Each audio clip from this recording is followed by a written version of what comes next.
Christ Object Lessons, Chapter 18. Go into the highways and hedges. This chapter is based on Luke 14, verse 1, and then from verses 12 to 24.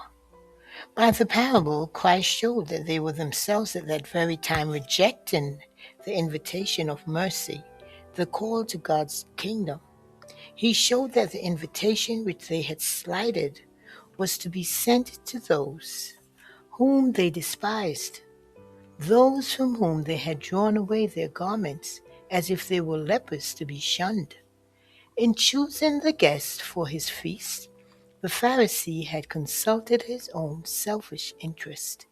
Christ said to him, "When thou makest a dinner or a supper, call not thy friends, nor thy brethren, neither thy kinsmen, nor thy rich neighbors, lest they also bid thee again, and a recompense be made thee. But when thou makest a feast, call the poor, the maimed, the lame, the blind, and thou shalt be blessed, for they cannot recompense thee, for thou shalt be recompensed at the resurrection of the just."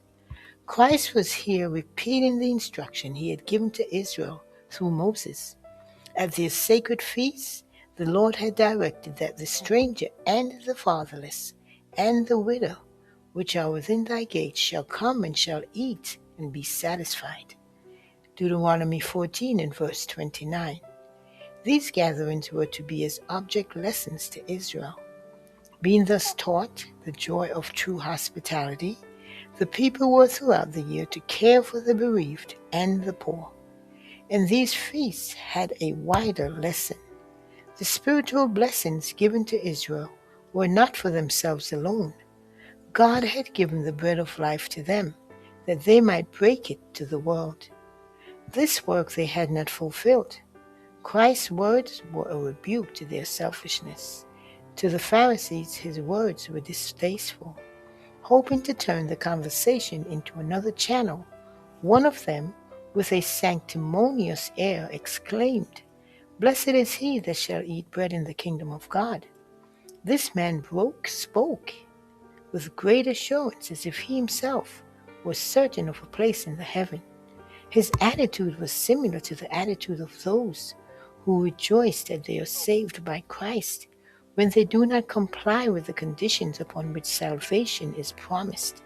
His spirit was like that of Balaam when he prayed, "Let me die the death of the righteous, and let my last end be like his." Numbers 23 and verse 10. The Pharisee was not thinking of his own fitness for heaven, but of what he hoped to enjoy in heaven. His remark was designed to turn away the minds of the guests at the feast from the subject of their practical duty. He thought to carry them past the present life to the remote time of the resurrection of the just. Blessings, Maranatha. Jesus is coming soon.